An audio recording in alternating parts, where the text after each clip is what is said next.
In St. James Park, Occupy Toronto protesters have been living in a rainy tent city since last Friday.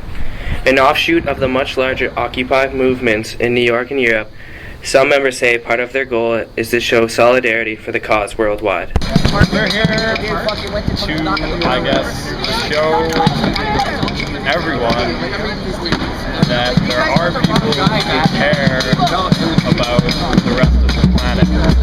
The protesters have been marching daily down King, Church, and Yonge streets to convince other Canadians they too are part of the 99% of the population that has been oppressed by the greed and corruption of 1%.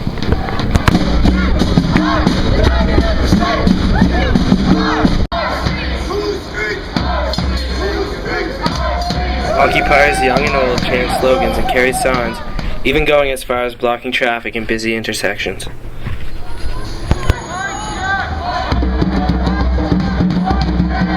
Occupy Toronto's base camp is in the park across from St. James Anglican Church.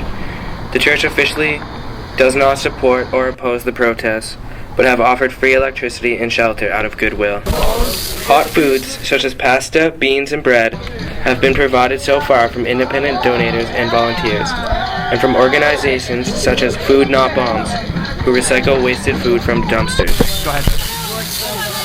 It's donations from local businesses and people who are actually occupying the park will bring it from home. Officers on bicycles patrol the block around the park to ensure the safety of the protesters and the public. We put together a plan beforehand that was aimed at two things: public safety, protecting public safety, and facilitating peaceful protest. And so far they have been very peaceful.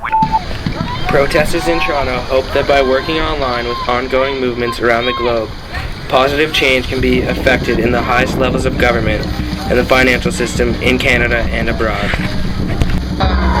We're all uniting. I was talking with the guy who was at Occupy at Cairo. And he's going to take the messages that he sees tonight, tomorrow, and the next day back to Cairo and let them know that the Canadian public doesn't stand with our government, the messages that it's sending to them and the actions that it's sending. The protest rages on here in Toronto and around the world. For Spoke Online, I'm Kenneth Belleville.